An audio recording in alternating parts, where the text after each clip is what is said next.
You know what I can't stand? I don't. I can't stand people who say, man, like, listen to that beat. Mm-hmm. And they're like all about that, like for example, take this song and they listen to that. They're like, man, listen to those drums. Like, listen to that beat. Mm-hmm. But then they criticize other beats. You know what I mean? Like they hear another song and they're like, that beat's stupid. Like, yeah, it's kind of hypocritical in my book. Wow. You like, because I feel like if I know not all beats are created equal, but all beats are beats, right? Well, well, unless they're by Dr. Dre, then they're more headphones.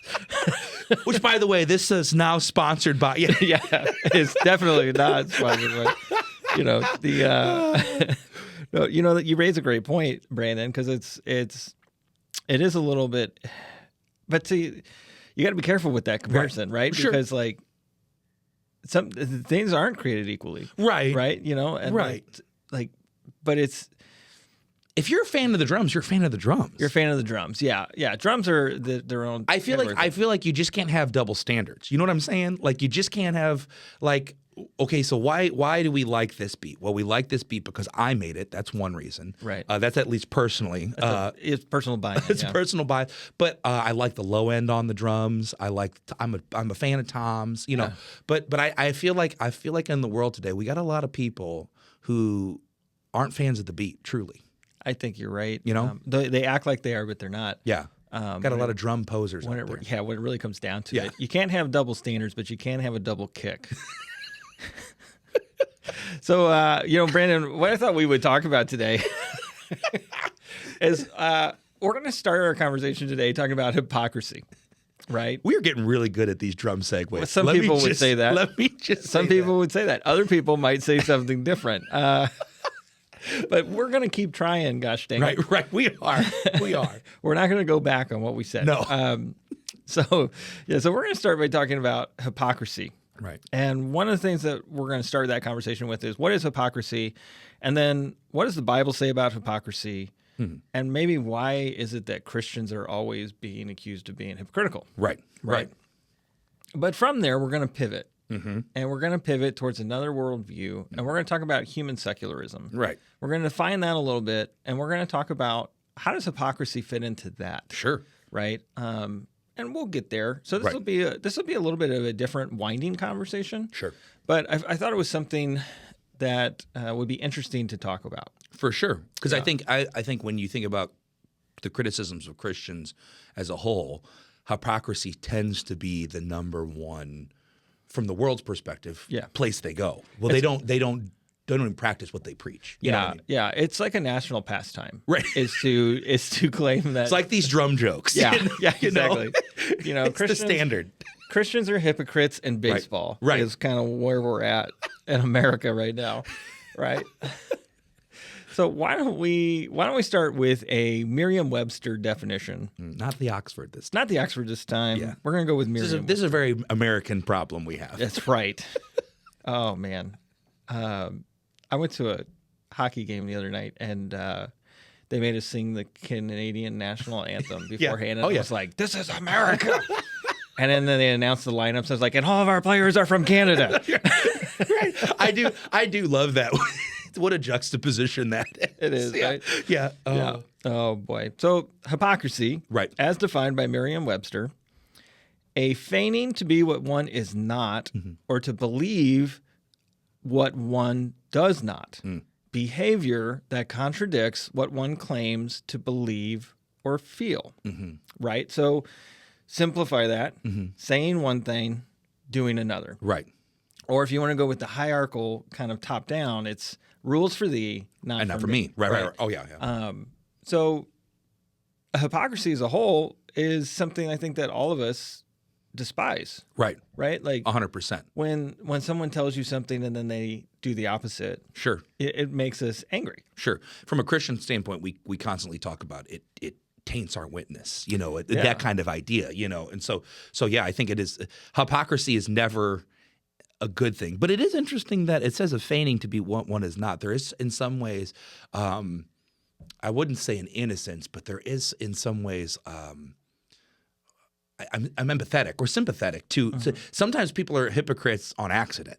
Yes, but it's because they're trying to be something they're not. I think that's a really good point. I hadn't thought about it that way. They're trying to become something. Right. They're missing the point. Right. And they're then not living up to what they thought they were living up to because they're not living up to the thing they should have been living up to. Right. Exactly. But then there's another side of that of pretending. 100%. And that is a bit malicious. 100%. Right? Yeah. And like that's the wolf in sheep's clothes.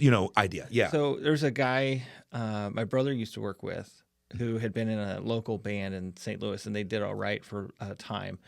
And he had a conversation with my brother in which he said, if I could go back and do it over again, we would have marketed as a Christian band. Right. Because you can build a devoted following easier. Sure. Right. Sure. Now, I don't know if it would have got him the fame and the riches that he would have thought he was going to get. Sure. I don't know of many Christian bands that are out there breaking the bank outside of DC Talk. And right. Sure. But to his point, that would have been hypocritical. Well, that was the whole idea of the South Park episode where where Cartman creates a Christian band because he can't break in, and it's easier to break in that way. But if you've ever watched South Park, it is very not Christian, So But that way would be much more deceitful than it would just be hypocritical. Right. And it would fit under the definition of hypocritical. But right.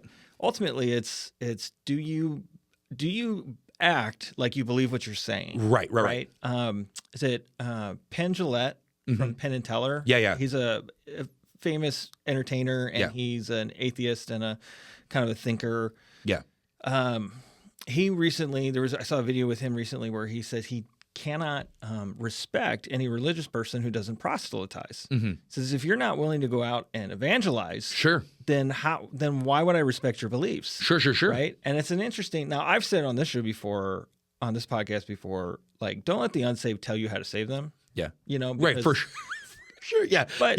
But I think that resonates with some people of well, if you really believe that the answer is Jesus, why aren't you telling everyone? Right. Well, that's why we're doing this podcast. Right. It's funny. I saw a comment on our podcast that was I can't remember the last time someone talked to me about Jesus. Right. That's why we're doing this, to talk to people about Jesus. Just another avenue, Right. Yeah. Exactly. It's a way to have those conversations. Sure. And here's the thing. For Penn, that might sound hypocritical. Right. That I'm not trying to tell him about Jesus. Sure. But also on the other side of that, the Christian has to think about the way they tell, right? How they tell, when, where, exactly, all of those things. They're trying to sometimes they're just trying to maximize their effect. Sure. And sometimes to their detriment because then they never 100% say anything. 100%, right? But in the church, I'd say hypocrisy tends to be the idea of rules for thee, not for me. Yes, exactly. From a Christian perspective, at least. Right. And I think this hits a lot in the political realm. Right. Because you say, well, you say you're a Christian, but you voted for that guy. Right. 100%. Hypocritical much, or you don't support this policy. Right. You're a Christian, but you're not against abortion. You're a Christian, but you're not against but you are for or you're not for universal health care. Right. And then we start conflating these ideas and accusing everybody of being hypocrites based on preconceived ideas of what they should be supporting or not. Right. Ironically, I feel like we live in an age where everybody is a hypocrite. You know what I mean? Well, or at least everybody thinks that. You know what I mean? Show me a person and I'll show you a hypocrite. Right. There is no person who has not engaged in hypocrisy. Sure. For sure. Outside of Jesus Christ. Right. Exactly right. But I think what we have to do is we could sit here and talk about how everybody's a hypocrite, or we could talk about how we can investigate what the Bible says about hypocrisy, or how we. Why does that even matter that they're a hypocrite? Right. Yeah. Right. So, let's just look at a couple verses here. So, 1 Peter 2:16 says, "Act as free people, and do not use your freedom as a covering for evil, but use it as bondservants of God." Right. So here's a great conversation starter of don't use your freedom in Christ as a way to not serve Christ. Right. Don't say one thing and do something different. We talk about it all the time, and everything is permissible, but not everything is. What's the word I'm looking for? Yeah, everything is permissible, but not everything is beneficial. Right. That's the word I'm looking for. And that's basically what it's getting at, is you have the freedom to do whatever you want. Yeah. But not everything is good. Yeah, exactly. So don't just say, well, I can do whatever I want, so I'm going to do bad things now. Right. Don't cheapen the grace, Yeah. Exactly. Luke 6:46, Jesus says, "Now why do you call me Lord, Lord, and do not do what I say?" I love it. Right? This is great because this is why do you confess that I'm your Lord, but you don't obey me? But you don't listen. Right. Right. Yeah. Right. Terms like calling God terms like Lord, Master, Oh, for sure. those are the idea there is that you're going to serve Right. him, Right. But then you don't listen to him. That's hypocritical. Well, and that's the one thing you see, especially with Jesus, that he is doing in his ministry, is it's not just explaining why he's here and what he's doing, but it in a lot of ways is a political revolution in the aspect of he's saying, I am your leader. Yeah. I am Lord. And later on in Christianity, that becomes, that's where the Romans get him. That's where the Romans crucify him, but that's also why the Romans get the Christians, because Caesar's supposed to be that guy. Yeah. And so, so I just put that into context to say that, like, we as Christians do have a duty to listen to God, Right. Not just love him, but listen to him. Yeah. And even beyond that, Caesar is Yeah. supposed to be who you worship. Right. 100%. Yeah. Yeah. But Jesus said, worship. No, worship me. Yeah. Yeah. Mark 7:6-8. But he said to them, "Rightly did Isaiah prophesy about you, hypocrites, as it is written, this people honors me with their lips, but their heart is far from me. And in vain do they worship me, teaching as doctrines the commandments of men, neglecting the commandment of God. You hold to the tradition of men." Right? So here we see Jesus saying that to use the position that he's provided to supplant his teachings with your own traditions, Right, is hypocritical. right. And I think that's what's really interesting too, even just about why he calls them hypocrites, because they're using them as a tool to say they're foul. And that's like that. We talk about this with legalism. Yeah. We're using the law to follow him, Right. but yet when we've, for lack of a better word, just ruined. I'm going to say this. I don't know if I can say this on our bastardized the law. To where now we've lost sight of what the intent of the law was. Jesus is saying you're enforcing not the law. You're enforcing your own opinions. Right. You're hypocrites. Yeah. You're enforcing the way you talked about it. 100%. Right? Yeah. We did a podcast a little while back where we talked about the inclusivity of Jesus, and there was this article that was like, you shouldn't listen to the people who teach about Jesus. You should listen to Jesus. And then they didn't quote Jesus at all. Quoted a scripture. Right. Yeah. Right. Yeah. Okay. And he's not saying it's bad, but he's saying it does not usurp. So there are going to be doctrines that we have to develop in order for us to understand. But when our doctrines disagree with the heart of God's word, right, we should not. We should be jettisoning him. That's hypocrisy. Right, exactly. Yeah. Titus 1:16 says, "They profess to know God, but by their deeds they deny him, being detestable and disobedient and worthless for any good deed."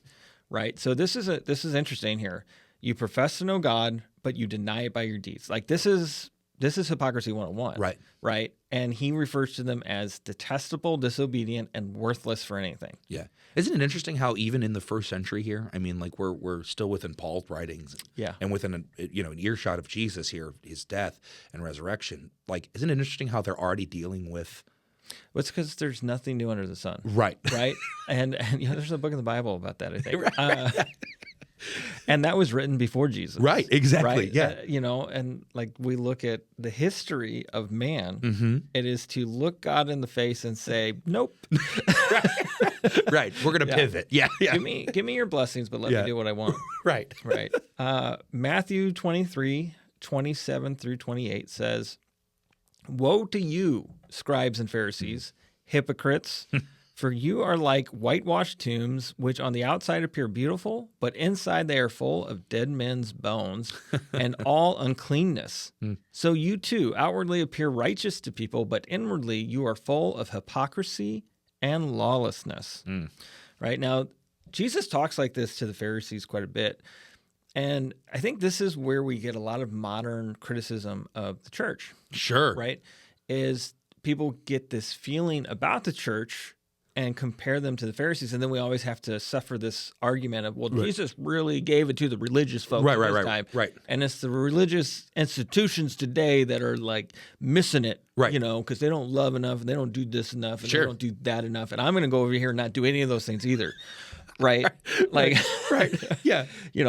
But what he's dealing with here is not the fact that they are religious leaders. Right. He's a little bit harder on them because they are religious leaders. Right. He's dealing with the fact that they're hypocrites. He's dealing with their self-righteousness. I was going to say it's the self-righteousness that he's really hitting on, because to be a Pharisee and a scribe was to be holy. Yeah. And so he's basically knocking on those holy rollers, for lack of a better word, who aren't. And I also think too, we have to understand that he is talking to his people. I mean, literally they're Jews, but like he's talking to religious thinkers. And so I think there's a time to be more blatant in your face when you know who you know what I mean? Yeah. We can have more candid conversations than I would with Joe Schmo on the street. I think that's also what Jesus is doing, is he can call the speck out in his brother's eye a lot more. Yeah. Because he's in that circle. Well, I think there's a lot of religious leaders, I'm using that term liberally, Sure. that Jesus would talk to this way. Sure. I just don't think it's the people that are typically the ones getting I was just called out. I was just watching a clip just the other day of a guy who was saying, I wish more pastors talk like this, and it was this pastor who was talking about how he was talking to a pastor, and the pastor was like, you really shouldn't go around talking about how holy you are.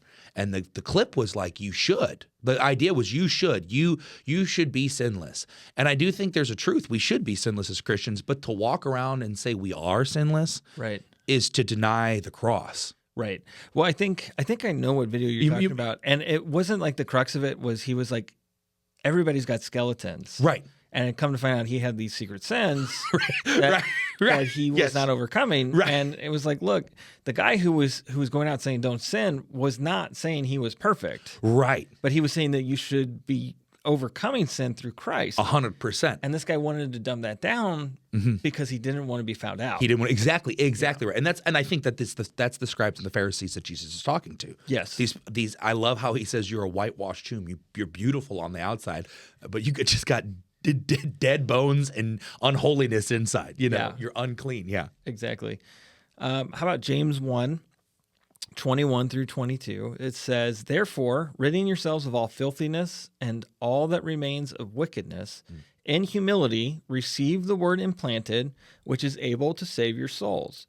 But prove yourselves doers of the word and not just hearers who deceive themselves. I don't understand why Luther hated James. He used to say that James is the epistle. Martin Luther, the reformer, said that James is the epistle of straw. Well, because he's a Romans man, But well, here's why. Because Martin Luther was, historically speaking, a terrible legalist. Sure. When he started when he was getting into ministry. Sure. And it was only through God's grace and mercy did he come to the conclusion that he kind of got turned around. Right. And he realized, I can't earn my salvation. There is no work I can do. Sure. And the problem with James for him, I think, is that James is so works-based. Is quote-unquote works-based. But I think that that's a wrong moniker. Right. I think James is fruit-based. Oh, 100%. James's point is that if there is no fruit, which should take the form of some type of work in your life for what you believe to be the truth about Jesus Christ, then you are being hypocritical. Sure. I love James because see, it's funny you say that. I totally see that because he went from a very legalistic faith, do this, do this, do this, to especially the 95 Thesis and putting, pinning that on the door. And that was all criticisms of legalism. It's basically what that was. So I can see that. But I love what James says because that is for me, the crux of the Christian faith is more, it's not just the profession. It's the confession of your life. Yeah. It's what you're doing, Right. 100%. But, anytime somebody wants to talk about works, they immediately go to James. Right. And I think they're missing the forest for the trees there. No, you do because you love. Exactly. And he's your Lord. Exactly. 1 John 2:4 says, the one who says, I have come to know him and does not keep his commandments is a liar, and the truth is not in him. Right. Now, why doesn't he have a problem with 1 John? You know, right, exactly, right, exactly, right, yeah. right. But I think this is really, you know, I tried to talk about this a little bit in a church a while back, and it rubbed some people the wrong way because we were really heavy into the grace conversation, and a few people got a little upset because and it could have been how poorly I preached it. Sure. But they thought that what I was preaching was that you had to earn salvation. Sure. Like, no. Yeah. No, this is the fruit of your salvation. Right. If you say that you are saved, if you say that you're a Christian, Right. but you don't bear this fruit, and that fruit is, you know, Jesus says, if you love me, obey my commands. Right. So what's the test by which I know you love him? Right. You obey his commands. 100%. Right? And like we can have some conversation about what those commands are, what that should look like, sure. all of those things. But at the end of the day, I don't earn my salvation. Right. But for me and you, if we meet on the street and I'm telling you that I know the one true God, Right. what is the test by which you're going to know whether or not that is true? Right. You don't earn it, but you will answer for it. Right. You know what I mean? Like you Yeah. will go up to God and God will say, okay, so I know you said you love me, but I didn't see it. Right. You know, like I didn't see any actions, Right. you know, like, yeah. Yeah. Well, Jesus very specifically says there will be people who say, Lord, Lord, didn't we do all these things in your name? 100%. And he's like, I didn't know you. Right. And why is it? Because they did, it's lawlessness. It's the unrighteousness. That's why that happens. And so, yeah. Why didn't Luther have a problem with John? Yeah. Yeah.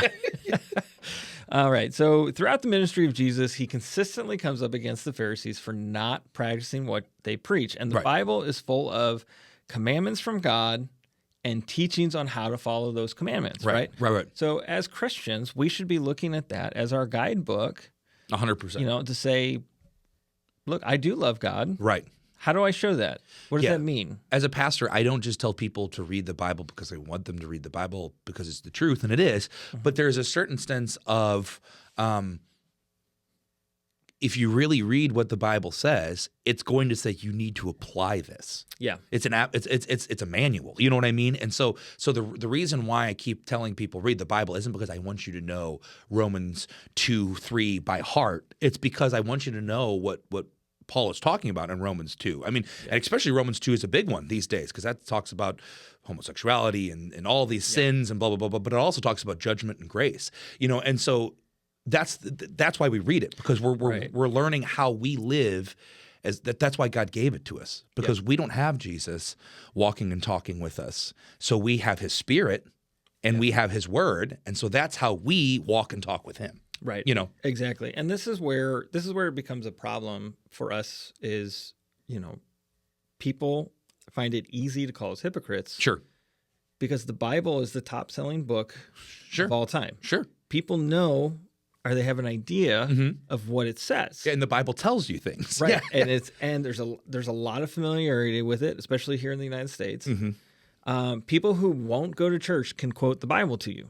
For sure. Right? For sure. But I think the issue that we end up running into here, you know, and look, I think it starts with Christians, right? Christians have preached it and even weaponized it in an attempt to coerce repentance. Right. That has certainly happened over the course of history. Have you ever seen the movie Saved? I haven't. It's an old movie with Mandy Moore at her Mandy Morris, like when. Yeah, at her Mandy Morris and Macaulay Culkin, right? I think I can't remember. I just remember Mandy Moore, but I remember she is the legalistic Christian, and okay, you can talk theology of Saved, but one of the funny parts is there's this girl that's clearly a sinner, and she smokes, and she's like, you know, she's that rebel character, and at one point, Mandy Moore's the clean cut, you know, character. She literally throws the Bible because she's not listening. She's like, you don't listen to this. And she throws it and it hits him.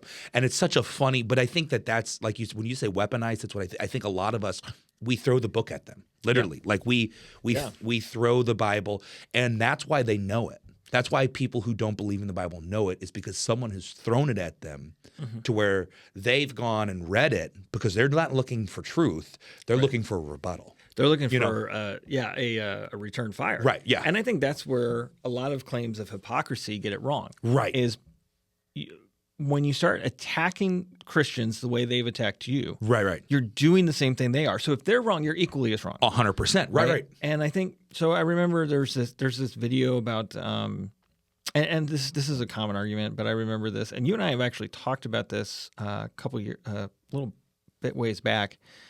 where someone goes through and it's like they're talking about LGBTQ issues and they get into Leviticus. Yeah. And they're like, okay, but do you wear Yeah, clothes made of Sure, two sure. materials? And do you do this? And they start, so you're telling me that I have to keep the law, but you don't? Right. Right?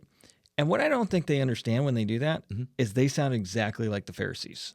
Right. This is the Pharisees saying, but it's the Sabbath, you can't eat. Right. Right. And we're going to hold you to that. And it's like, well, it's okay for us to do it because we don't actually believe it. Right. And you're the ones who are believing it. Right. And it's like, but here's the thing, as we discussed back then, we can tell you exactly why we practice this or don't practice this. Right. Because we've studied this, we've spent the time in it, there's the history of it, there's all of these things that are there.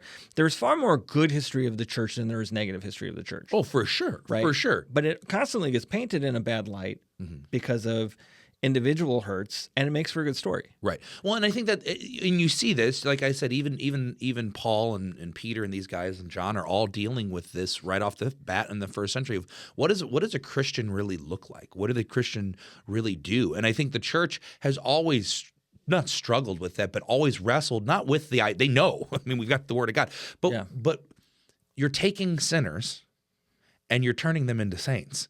Right. And I'm not talking about us. That's what God's doing. That's going to take time. So I think that's important to understand for people, especially who are overly critical of the church, is none of us are perfect. We're striving for perfection. Yeah. And I think that's something that that gets lost in this translation is we're going to mess up, but we should be growing and getting better. We need to extend more grace, but grace needs to be extended back. Right. It's a two-way street. You see what I'm saying? You know what I mean? Yeah. Exactly. I think you're right. And I don't know why, but as you were discussing that, this memory came of this old, it was like a TBN clip. And so this was on Christian television. Oh, yeah. Okay. And there was a biker woman who had just come to the Lord. And they said, it just makes you want to curse the devil.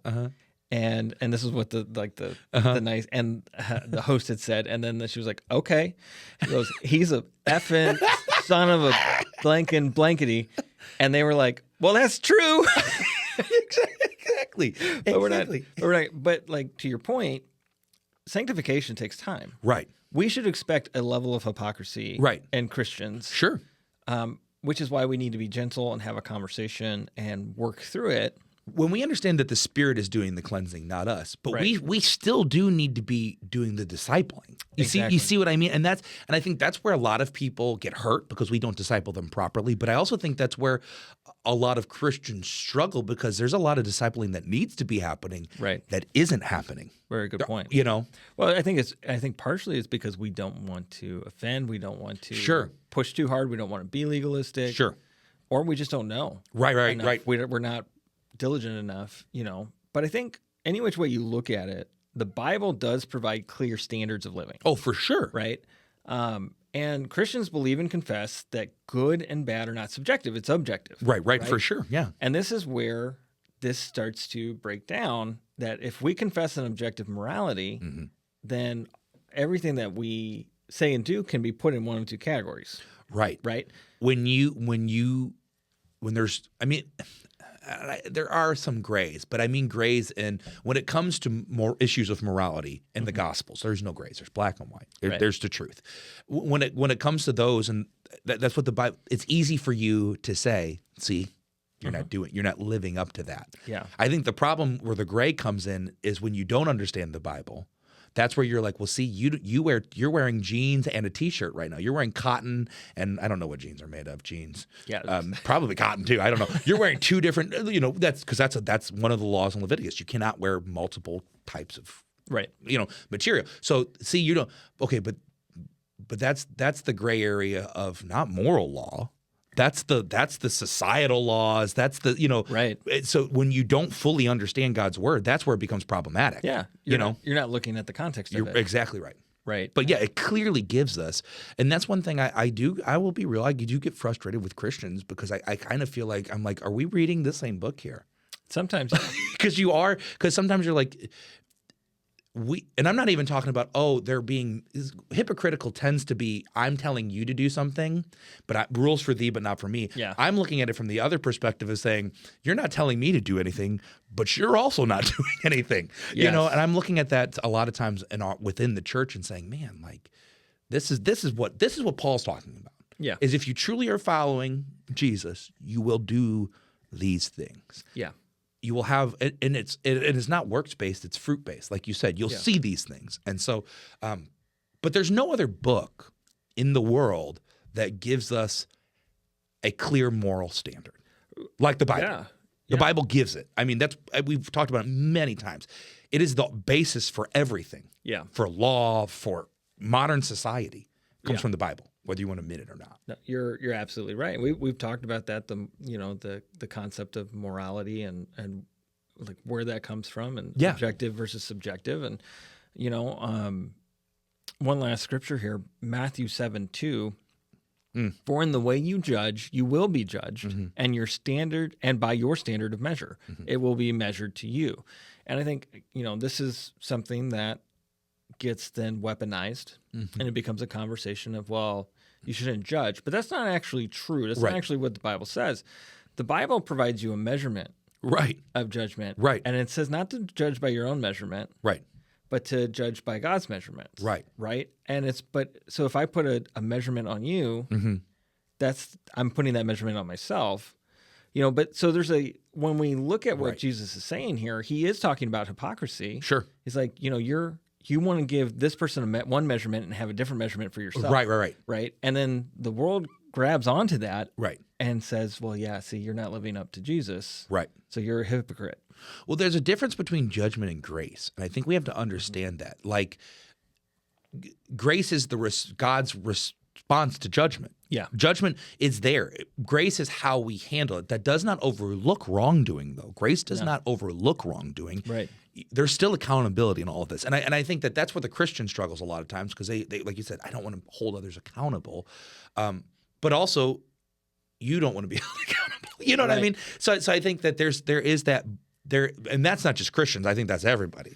Yeah. I would like to hold everybody else accountable, but don't. That's what you're kind of talking, and that's what Jesus is getting at here. Is if you're not willing to extend grace, but you want people to give you grace, you're missing the point. Yeah, I think I think that's absolutely accurate. And unfortunately there's been some stories in the media in the last few years about some churches that have done some pretty big abuses of individuals, for sure, people that are in the church, and they have tried to kind of sweep it under the rug, for sure, or almost to extend grace to themselves, and provide themselves like a safe space to, well, we need to give these leaders a space. They're going to take a step back and they're going to heal, and they're going to, as if the victim doesn't need more healing, or that person doesn't need to be held accountable. Right. And so, there are examples of this happening. Right. And it's easy to sit there and look at that and say, okay, hypocrites. Right? We've called DFS on a family before here at our church. Oh, wow. Now, it sounds really mean and harsh. Our youth and our children's ministries and our pre-K and all those, they all take classes and training and do things like that. But on top of that, they become mandated reporters, and so they have to report things. Yeah. And so we've called, and the family still goes to our church, and it's really because we've heard things, and it wasn't necessarily I don't want to get into it, but long story short, we just had to do it because we have a certain sense of accountability to that. And I say that to say I think Christians do a disservice by saying our job is to protect one another. God will protect them. And God will also take care of them. And here's the thing, even if they were guilty, we would still love them, but that might result, God is a God of consequences. And I constantly tell people this, like, God doesn't send people to hell. Hell is a consequence of your disbelief in action. Right. It's a consequence of sin. And so there are consequences. If you do something in church, like, for example, let's just use the worship team. I know you play on the worship team. Let's just say no one's prepared. We keep showing up and no one's ready, and the music isn't good, and there should be consequences. We're not just gonna settle for for not putting in the effort. Right. Now the consequences aren't you're cut off from the community and you cannot serve. But there are you may have to sit for a while. You may have to have extra practices, and if you don't come to the, you see what I'm saying? I feel like this is something that we, and I know I'm getting a little off track, but I feel like this is something that a lot of people criticize. They don't want accountability. Right. Well, I think sometimes maybe there's a misunderstanding of God's grace and eternal things and the accountability in earthly things. Right. Right. And like the Bible tells us very clearly we are to be subject to the authorities in our lives. Sure. Right. So that does mean calling the authorities when a Christian is doing something. That Christian may have to go to jail. Right. That doesn't mean they lost their salvation. It also doesn't mean we stop loving them. Exactly. But accountability is one of the greatest forms of love. 100%. Love does not rejoice in wrongdoing. Exactly. Right. And that's something I think that the world misses 100% about that, right? Right. And so why don't we switch gears a little bit and let's talk a little bit about the world. And let's talk about this other kind of way of looking at things. Yes. And specifically, let's talk about secular humanism. Yes. Okay. Now, that might be a foreign term to some of the people that listen to us. Right. Which in the irony of history, it's a fairly new term in general. It is a fairly new term in general, But, we're becoming more enlightened people. Yes, obviously. Obviously. We're very intellectual. We have many leather-bound books. I love how Joe Rogan always is like, how'd they build those pyramids? Those people were brilliant. And then here we are, and we're like, Meh. The intellectual argument doesn't hold up in history. You know what I mean? We're smarter than they were before. I don't know about that. Well, maybe we're smarter in certain areas, but maybe less driven in others. That's a good way to put it. Yeah. Okay. So secular humanism is a philosophy, a belief system, or a life stance that embraces human reason, logic, secular ethics, and philosophical naturalism, while specifically rejecting religious dogma, supernaturalism, and superstition as the basis of morality and decision making. Right? This is very much the American agnostic or the Western atheist. Like, this is their worldview. Right. Right. What we put all of our weight in is philosophical naturalism. Our ethics have to be secular because they can't be tied to something supernatural. We're going to disregard anything religious, and we're going to only embrace human reason and logic. Right. Right. The argument here, especially for morality, so there's a philosopher named Immanuel Kant, which ironically he is a super strong Christian and was very, but he has these two terms that he coins: a posteriori and a priori. A posteriori is things we learn in the world after our birth, and a priori is things that we learn just innately. And so natural or secular humanism would say we know good naturally. We can. It's just something we see. Yeah. We don't need the Bible to tell us murder is wrong. Murder is wrong. Right. That's their idea. Which we're going to break some of that down. But right. Well, I think there's a biblical argument for that. Sure. In a sense that it should be obvious to all of us. That God's moral law is obvious to all of us. Right. The Bible does make that claim. Well, that's what Kant's saying. Right. Right. The problem here is they want to take God out of that equation. Right. So what we're seeing, there's this strange mentality that you can get objectivity out of subjectivity. Right. And that just doesn't work within reason and logic. Well, the secular humanist just basically says that we are innately good. Right. It is a happy optimism, right? It's like people are good. Like they're good. They just have learned bad things. Yeah. You know, you always see that, like those things where it's like, well, children didn't know what racism was. Right. Right. Right. They were taught that. Right. Which I think isn't always accurate. I don't know that you're always taught that. Fear drives a lot of that. Sure. You know sure. what I mean? 100%. Yeah. But there's a truth in that statement of I don't know that there's a truth in it. There's something about that feels pure and that you want to believe it. That if we are infants and left to our own devices, we will carry this sense of joy and wonder. Right. Right. What I think a lot of people ignore about children is how selfish they are. Right. And right. And like how you're not born giving. You have to be taught to be giving. Innocence is not innocent. Right. Yeah. I tend to think that it's easier for us to naturally be selfish than it is for us to naturally be selfless. 100%. And you know what? That maybe we need to do some philosophy and some studies on all of that. But that's my particular take. Right. Now, there's the International Humanist and Ethical Union. They're all member organizations of this group are required by their bylaws, specifically Section 5.128, to accept this minimum statement on humanism. Humanism is a democratic and ethical life stance which affirms that human beings have the right and responsibility to give meaning and shape to their own lives.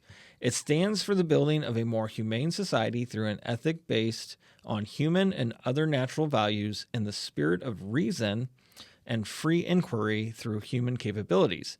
It is not theistic, and it does not accept supernatural views of reality. Okay.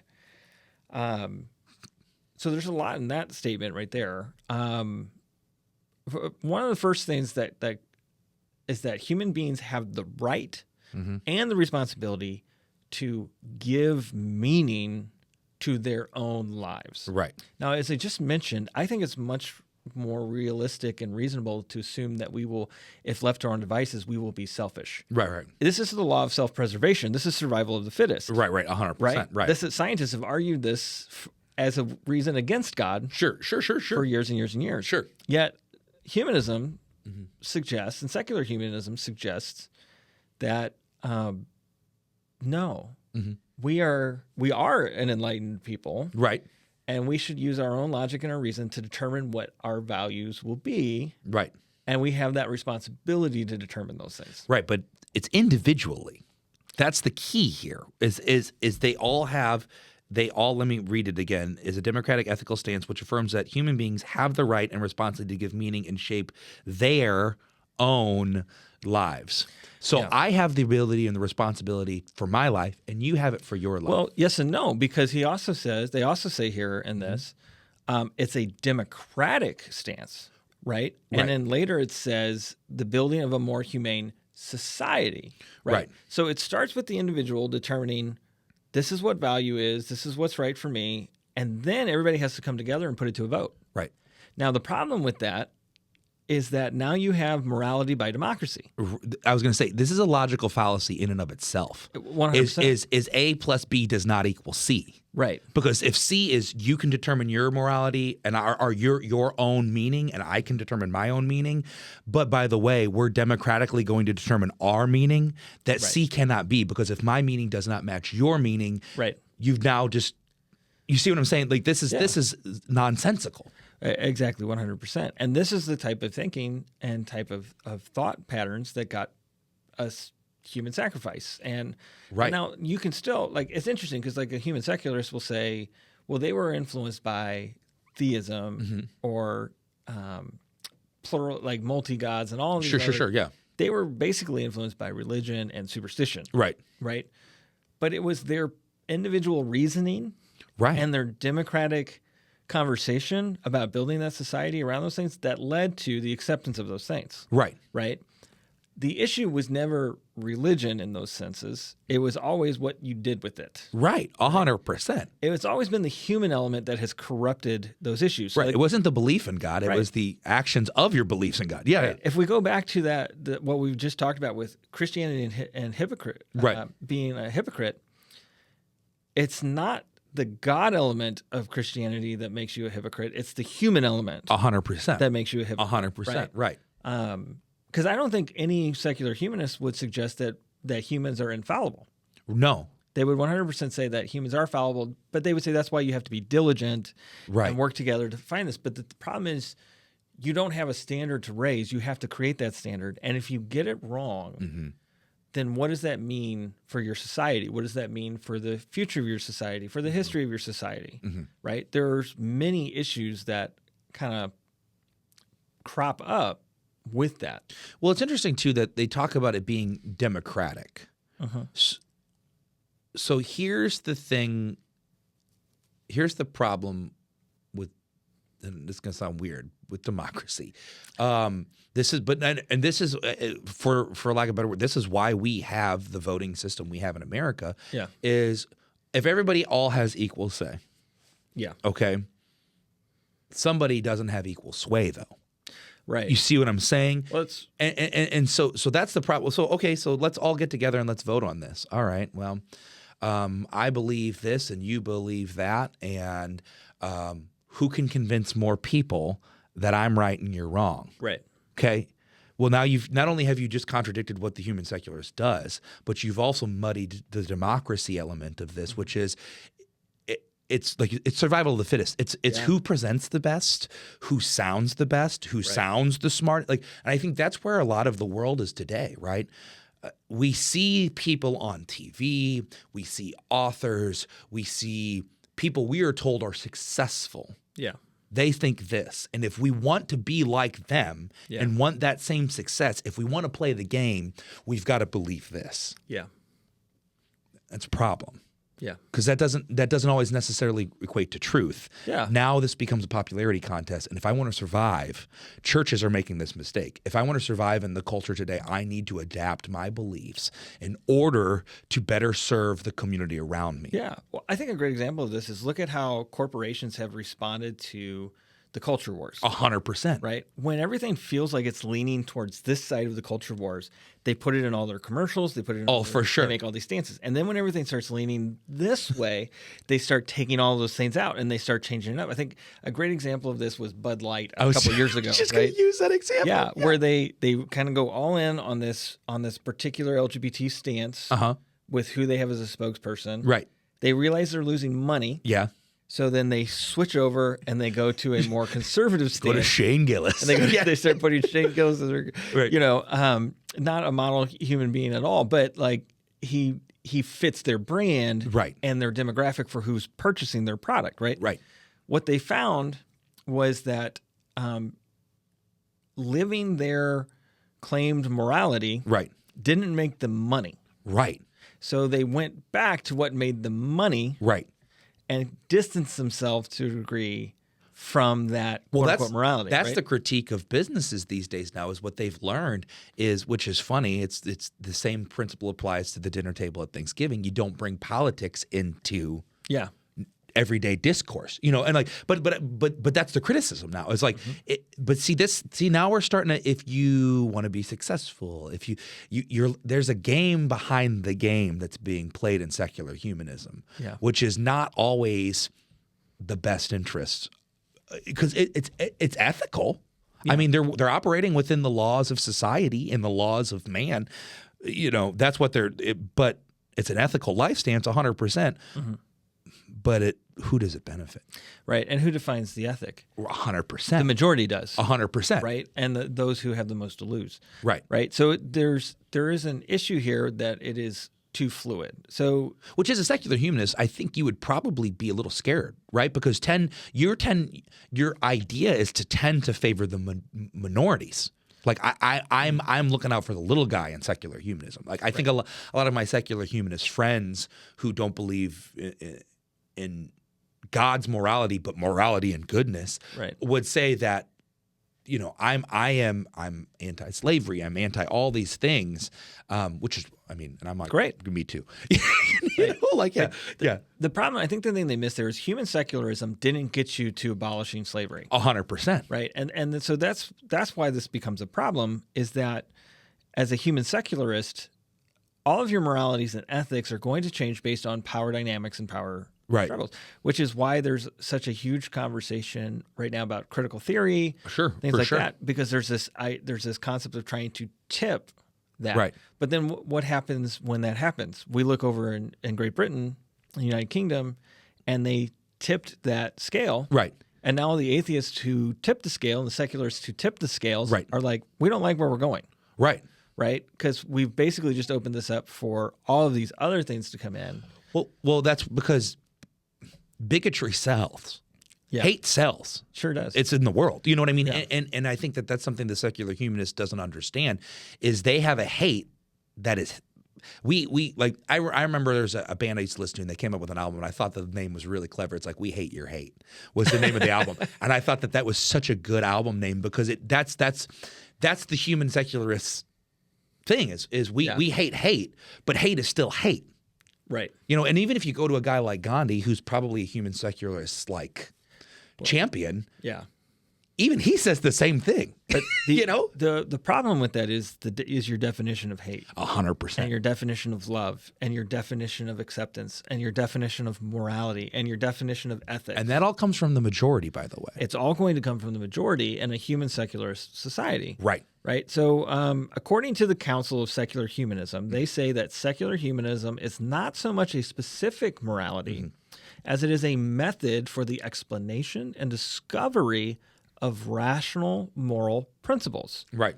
They are opposed to absolutist morality, yet maintain that objective standards emerge and ethical values and principles may be discovered in the course of ethical deliberation. Right.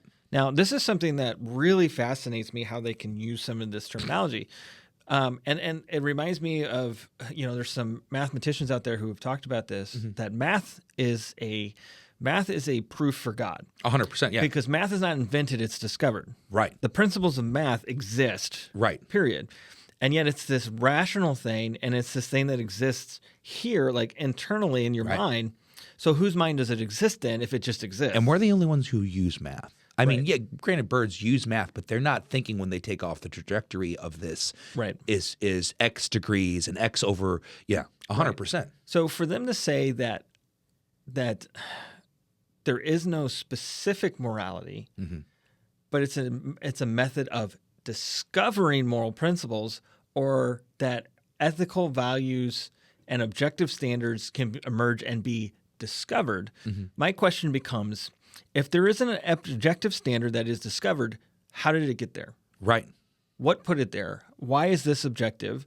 And in a human secularist view, why would you believe that anything could be objective? Right. And I've seen a few honest people have this conversation where there's like a debate that an apologist has with a secular human atheist, and he basically gets him to admit that there's nothing morally wrong with hurting children, basically. Sure. Right. It's probably the best way I can say that. And the apologist is like, okay, I think I rest my case. Like, if your worldview permits this, or states that there is nothing objectively wrong with it, then there's no reason not to permit it. So I think so I just put it to the audience, which do you think is more reasonable? Right. Kind of thing. And to the atheist and the secular humanists' credit, they at least were willing to admit it. Right. But do you see how this is such a slippery slope? Because first off, this is secularism, human secularism, the humanist movement in general, that we can naturally observe things. Like humanist science is interesting because there's a natural side of science that is very observable.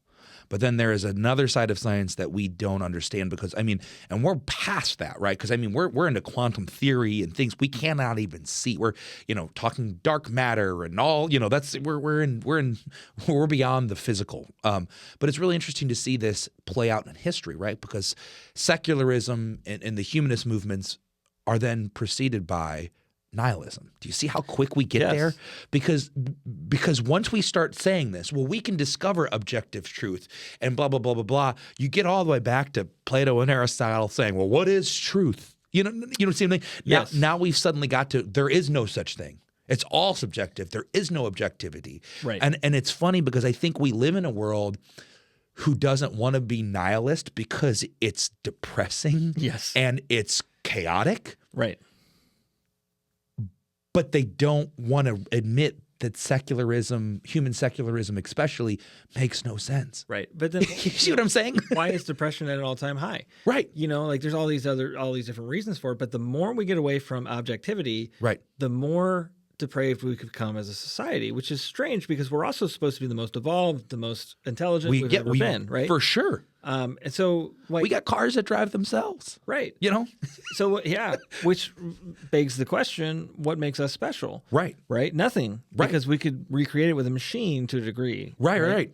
So, as a human secularist, you say you're claiming to search for the truth. Right. You say you're using the scientific method and that you're going to utilize reason and evidence to identify ways to act ethically. Right. But you start by denying anything that doesn't fit within your mold. You only look at naturalism, so you're not inclusive in your belief system. Right. And then you say you do all this to strive for justice and fairness, but the problem becomes justice and fairness are defined by the majority. Right. Justice and fairness changes consistently based on who's in charge or who's selling the most books. Right. Or who's got the most compelling argument, as you were saying earlier. Well, it's funny. So I went to a very progressive seminary intentionally because I wanted to study it just in general. How do I handle these? And one of the things that they did, which was really fun and really cool, but also really kind of comical in my mind, was they would bring together Christians, Muslims, Jews, and they would have these giant discussions. And their whole point of bringing them together was to see we're not all that different. But if you were listening, you saw that we were very different. Yeah. And granted, I'm so glad that they all were willing to play the game. You know what I mean? They were willing to all come together and have this conversation. But at the end of the day, the Christian wasn't saying the Muslim is right. The Muslim wasn't saying the Christian is right. And the Jew was saying neither was right. See, we all went back our own ways. But we felt good because we came together. Yeah. And I think that's kind of what human secularism is. I'll do mine, I'll do me, you do you. We'll come together and pretend like we're really in community together and we're really working towards the same goal, but we're not. Well, it's all fun until there's a real conflict. 100%. Right? And there's and somebody has to ultimately live their beliefs. Yeah, one of my theology professors, there was a humanitarian in the class, or a utilitarian, excuse me. What is it? Universalist? That's true. So I was like, sorry, I'm getting too many philosophical words in here. A universalist in there, and which they basically believe that all paths, it's the idea, all paths lead to God. And it was in my constructive theology class, and I'd share this story with you, but the whole idea of constructive theology was, what I did like was they didn't tell you what to believe, but you had to show it. You had to show it biblically, and you had to show it logically, historically, traditionally. You had to show how you got to where you were, and you needed scripture to support it. You needed authors to support. I mean, you needed you needed to use the whole Wesleyan quadrilateral basically. And it was funny because this individual left out Jesus in their thing. And it was really funny because my teacher, it was a woman, she said, you have to deal with Jesus. Yeah. You can't avoid him.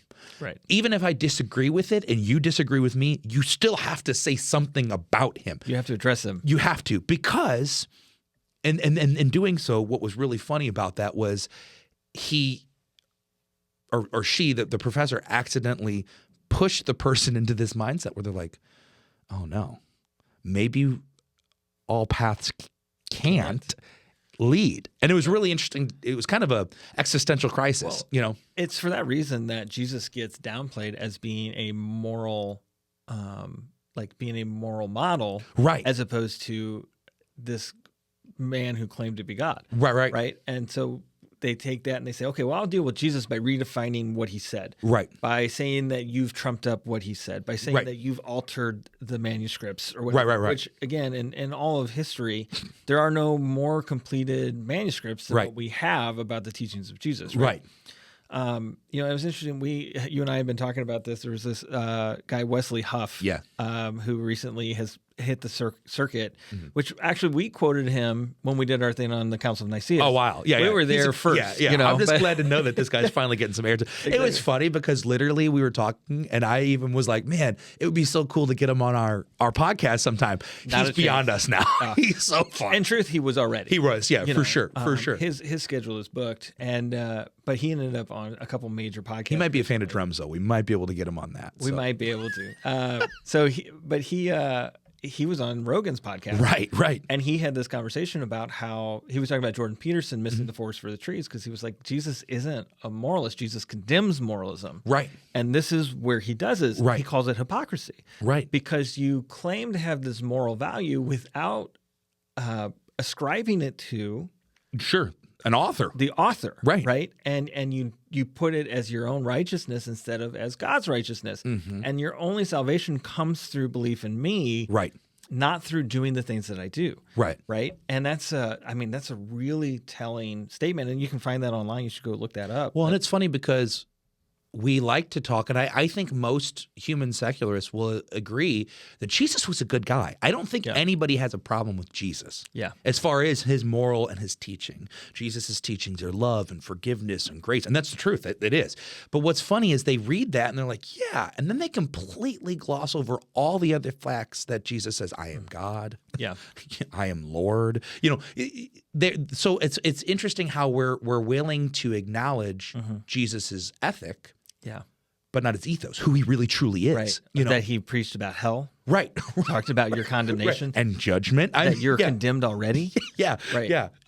We the time has come for me to preach, repent the kingdom of God. That's his very first sermon. It's repent, the kingdom of God is here. Yeah. This is where the human secularist is ahead of the curve, is they start with the premise that supernatural things can't be true. Therefore, nothing that Jesus says in that regard can be taken true as truth or literalism. Sure. So we don't have to address him other than to say that he's probably not who you said he was. Right.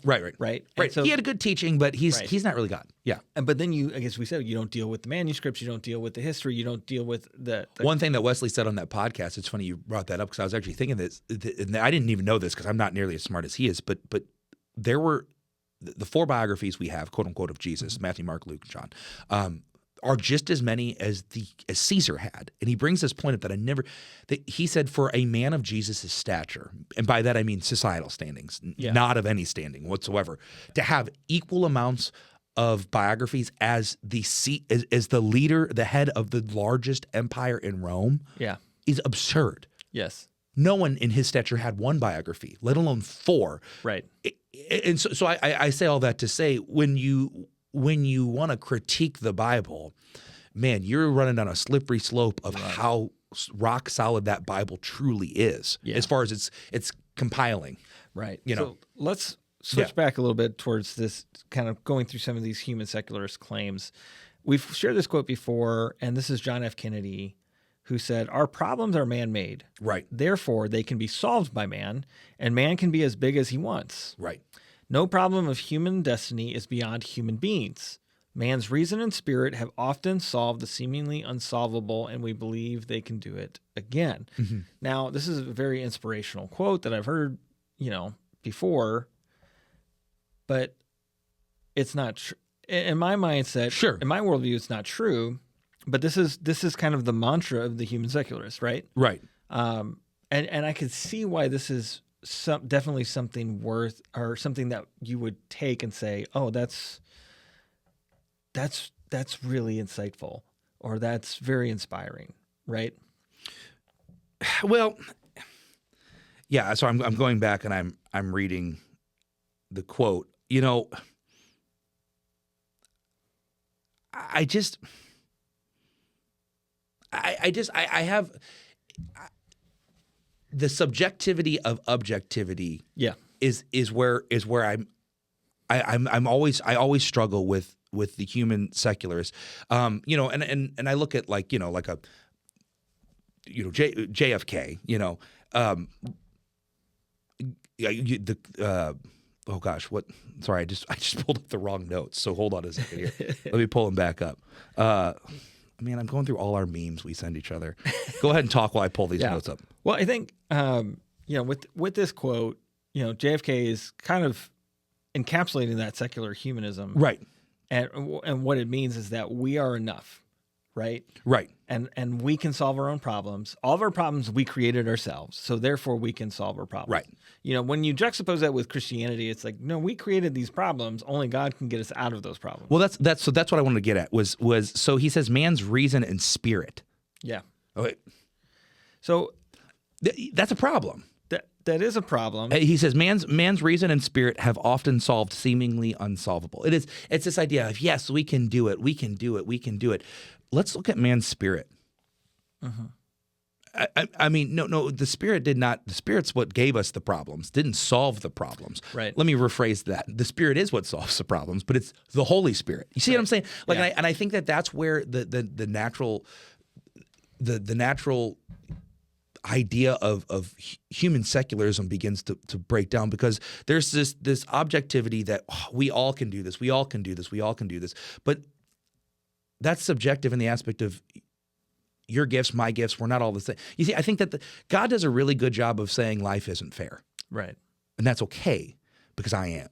Yeah. You know what I mean? And I think that's a problem that human secularists have to, they want to be fair without recognizing it. Like, for example, we just said Wesley Huff, I don't know the Bible. Well, I don't know if I know the Bible better than him. He's a pretty well-versed guy.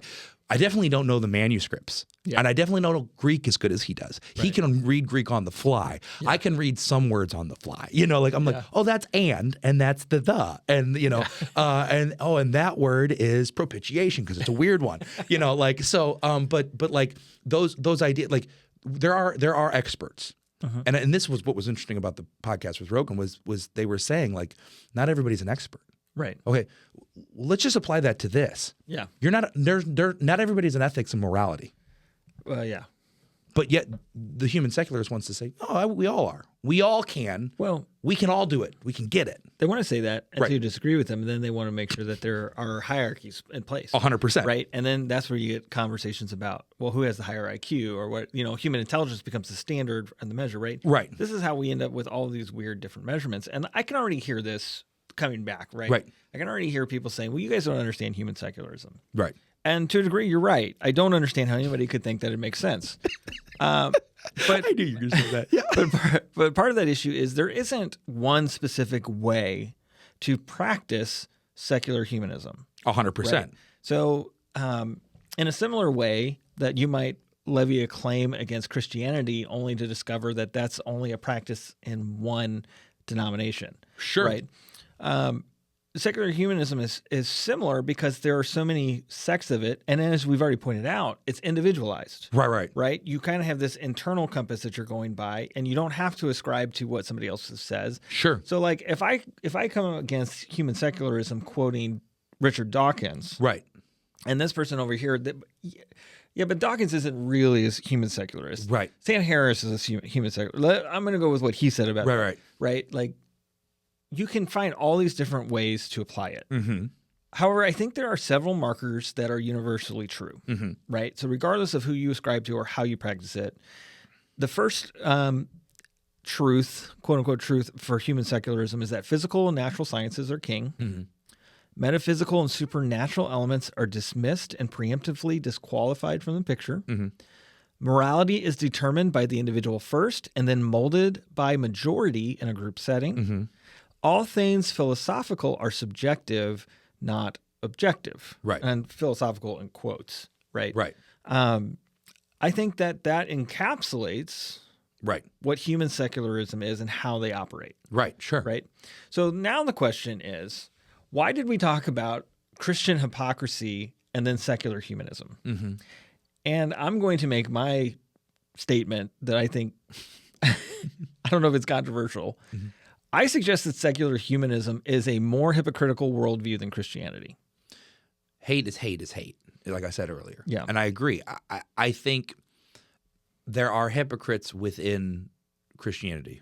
Right. But there's a standard of which Christianity has that is not attached to no, well, I was going to say no person. There is one person, but that person was also God. So it's Jesus. You see, and that's what, it's easy to point out hypocrites in Christianity because we have such a standardized, right, proven method. We have a definitive good and bad. Right. Right. Now, hypocrisy mm-hmm. is an objective statement about right and wrong, though. Right. Right. Right. So it's to say, well, you said that you did A, mm-hmm. but believed B. This is incorrect, right? So just to even use the term hypocrisy mm-hmm. is to suggest that there are objective morals. Right. Right? Right. Not subjective morals. Now, human secularism does not meet any definitive objective moralities. Sure. Right? So what it allows it to do is move the goalposts on all things philosophical and moral based mm-hmm. moral based on your experience. Right. Right. So my experience dictates what is right and what is wrong. Right. And I can mold that or flip that or evolve that. I'm never wrong. I'm evolving. I'm never Right. outside. Like this is why human secularists are never called hypocrites. Right. And they never see it in themselves. It's because they don't have an objective way of looking at things. Well, and to be called a hypocrite as a human secularist would end up ruining your entire life. Yeah. Because you've lost all credibility. Right. So I think that's the other interesting thing here is it's easy to call Christians hypocrites, but that doesn't ruin God's credibility. Right. But if Joe Schmo is in charge of all the humanists, he's the biggest thinker right now. He's got his podcasts and he's got books and he's doing all these speaking events and he's the one that everybody's like Dawkins kind of was everybody points and says, wow, look at he's the guy. Yeah, and then you find out that guy behind closed doors isn't living up to that, but not only that, it's a really awful person. He's mean, he abuses children, whatever, loses all credibility because everything he said was a joke. If I do that, okay, I lose all credibility. God doesn't lose credibility. You see what I'm saying? Right. That's where it's human secular, because it's so based on whether you want to admit it or not, one line of thought. Right.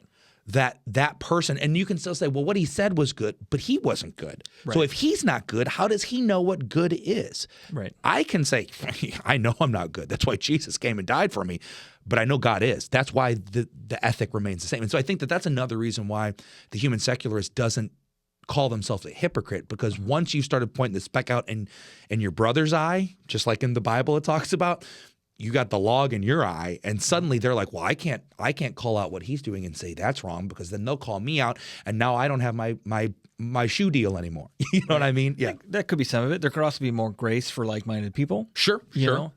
That could be a part of it. But I think the problem here too is that human secularists live their lives as if there is an objective morality, right, while claiming that there is not. It's not 100%. And that is 100% hypocrite. Right. Hypocrisy. Yeah. Excuse me. Yeah. That's the word. Hypocritical. You got it. Yeah. That is 100% hypocrisy, right? You cannot suggest that all morality comes through collaboration, majority democracy, and insightful thinking, and then live as if there are clear-cut morals and objective moralities. They can't even define the terms. Let me use an example here. So abortion is a hot topic. Okay, I'm not going to get into abortion, but don't worry. But I'm just gonna show where this becomes problematic. Okay, so abortion is a hot topic. Okay, Christians call it murder. Okay, so now in order for the human secularist to understand is abortion good or bad, we have to ask, is it murder? Okay, well, what is murder? Okay, so now we start defining murder. Okay, we'll say it's the taking of a life. Well, what is a life? You see what I'm saying? Now we're defining so many terms, right? That then this is where I think they just give up, is because once your definition and my definition do not agree, well, we've got a problem. Yeah. Well, I think it's interesting that you bring up abortion specifically and you talk about that type of reasoning, because this is all philosophical reasoning. That's what I'm saying. It's not natural. If you were to just look, if you were to say natural science is king, you would look at a fetus and say, this is a human life. Right. Period. Right. It's human, it's living. Sure. Period. Sure. Right. So now your morality 100% is not based on scientific thinking. No. It's based on, well, what can I convince you of? Well, that's why they're redefining terms. Right. Right. Which is exactly where we get with slavery. Right. Which is, well, how can I convince you that somebody is not a person? Right. Right. Right. How can I convince you that somebody is not worth the same liberties as you or I? Right. Right. And it's the same type of argument. Right. And that's where when you then say, well, look, we're going to say that there's an objective standard not to kill innocent children. And we're going to combine that with natural science and understand that a fetus is a human child. And then we're going to say that we're going to inject God into this and say that all man and woman is made in God's image. Right. Now suddenly we have an objective morality that says it's wrong to kill an unborn child. Right. Right. And that's reason and logic. Right. If you attack that from a human secularist point of view, sure, you are taking in so many like philosophical 100%. and I'm trying to think of a good term here, but none of it is based on what you claim to be based in. Right. Well, I was going Right? to say it's hypocritical. Right. But that's why nihilism happens so quickly, because once you start walking down that slope and you start you're arguing over things that you're so far removed from the moral question because you're arguing about the terms that you're just like screwed. That's what Nietzsche does. Nietzsche's just like, I don't want to do this anymore. Right. You do what you want. I'm going to do what I want. You can't tell me what to do, and I'm not going to tell you what to do, even though he's telling us what to do. Right. But you see what I'm saying? Like that's the slippery slope that we walk down. We act like we are so rational and logical. I find that community in human secularism is not genuine community. Right. Genuine community is not based on like-mindedness. Right. Genuine community is based upon proximity and care. Right. That's Christianity. Yeah. My brothers and sisters in Christ extend beyond this church, this community, this country. Yeah. Even the people who aren't saved. You see what I'm saying? Like this is where that, like you said, your objectivity and your subjectivity begin to get blurred in human secularism. Yeah. Because you can't say these things. Yeah. And once you're and I have found this especially with individuals in the LGBTQ community. I'm not knocking on them, the community itself, but I have found that once an individual says, I no longer ascribe to this line of thought, that community immediately abandons them. Yeah. And I've heard this in multiple occasions. And I'm not here criticizing, just simply saying this is the experiences that I've seen and heard of. That's the problem with secular humanism. Right. There is no community. So how can every voice matter if not every voice is allowed to even come to the table? Right. Well, exactly. 100%. And I think it's interesting you say that way, because the claim here is that you're guided by reason. Right. And human experience. Right. But you discredit large sections of human experience, That's right? exactly right, yeah. There are more religious people in the world than there are not. For sure. There are more Christians, Jews, and Muslims in the world. For sure. Than there are not, right? I think, look, I don't know if that math holds up, but there's large communities. 100%, yeah. Right? Formidable communities of people who have these experiences that would beg to differ with what your experience is. Right. And now you just suddenly made racism okay. Right. You see what I'm saying? Like, because if your experience in the naturally observed world is, especially, and this is why society was very racist back in the day, was when your tribe went against the other tribe because there's a land dispute on who owns this land.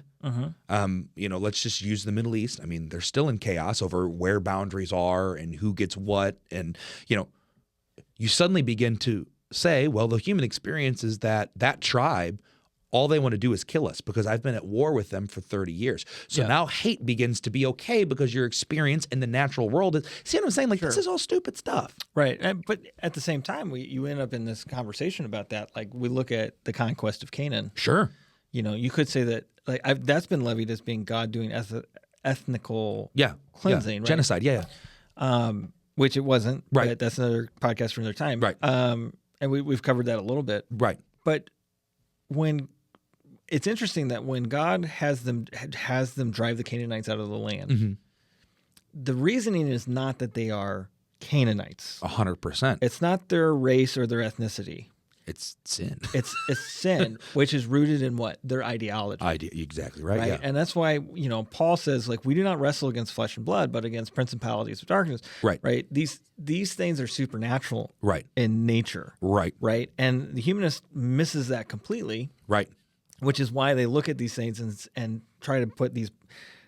It's weird for a group that's so not black and white. They try to make everything very black and white. Right. It's weird how that all comes out, but ultimately, hate is hate is hate. I keep saying that but as a human secularist is going to say, well, like, because that's what the big critiques of Christianity are hypocrisy, and they're a bunch of bigots. Yeah. And I think to myself, but based on human secularism, that's not wrong. Right.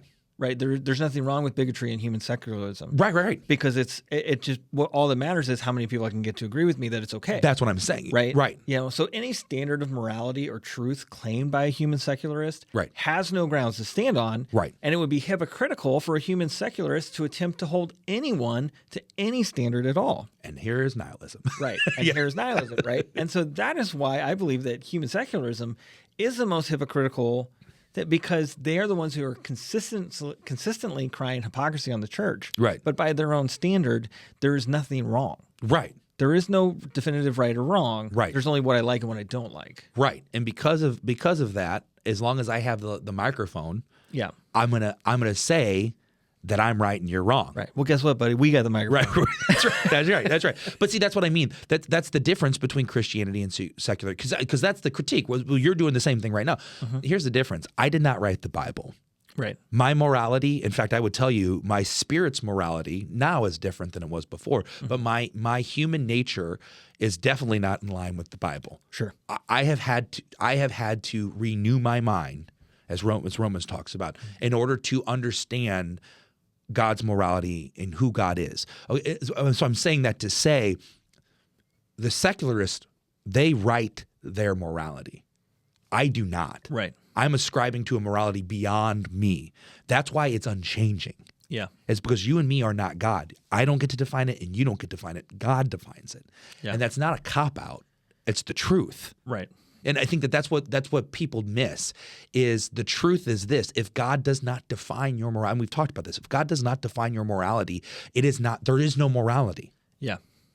Because he is the author of it and he is good. Right. And he knows goodness. And so I think that's, like you said, that's why it's hypocritical. Yeah. It's because it's not me, it's God. Yeah. I can be a hypocrite, but that doesn't make God a hypocrite. Exactly. It's you look at all the people that God uses in the Bible. David's a great example of this. Sure. David was a man after God's own heart. Yeah. Who committed murder and adultery. 100%. Right. Right. And did all these things in himself that he swore he wouldn't do. And, right. And at the end of the day, there was accountability for his actions. 100%. Right. But God didn't cease to be God because the king was immoral. Right. Right. Right. And you can look at pastors today and you can see a pastor or a public figure or a speaker and you find out that they did these horrible things. Right. Okay. Jesus says that you shall know the truth. Right. And the truth shall set you free. Right. Right. In Christianity, there is a definitive truth. And whether it's spoken by an adulterer or a donkey, 100%. Or the most perfect man who ever lived, 100%. it remains the truth. And it remains the same. Right. Right. Now, we have to sometimes be careful because sometimes somebody will say the truth and then turn around and say something that's not the truth. Right. And because we liked it when they said the truth, we suddenly believe what they say is false. 100%. And so we have to continue to go back to what is the truth and align with That's Scripture. The difference between secularism and humanism or Christianity. Yeah. Right. It's that objective place of beginning of truth, which is Christ. Where in that secularism there is no truth. Yeah. You don't have to like what I say. It's what God says. Right. And I might get it wrong, but thankfully we have the Bible to tell us if I did. Right. Yeah. Exactly. So, I think that encapsulates what we wanted to talk about today. And this is much more of a philosophical discussion. It's much a bigger conversation. Right. And one of the things is we don't do episodes like this to go to challenge people that are like human secularists. Sure. Right. This is more of we try to make episodes that are resources for our Christian brothers and sisters. Right, to talk about these things. Who can talk about these things and then hopefully dive deeper into them by looking into more. Because you're not learning everything you need to learn about these topics in an hour and 20 minutes on No. listening to us. No, if anything you get from this discussion today, I hope it's this. If you are a human secularist, we're all hypocrites. Yeah. That's the moral of the story. So investigate, examine yourself. Right. And if you are a Christian, that's all we're trying to do is help people understand that the most important thing we can do in the human secularist world is self-reflection, but in our world it is examine our heart and our mind. And as Christians, we're encouraging you to examine God's heart and mind, because that at the end of the day is the only thing that truly matters. Yeah. That and drums, I guess. That and drums. And I think if there's any objective truth, It's that these drums are inspired. They were.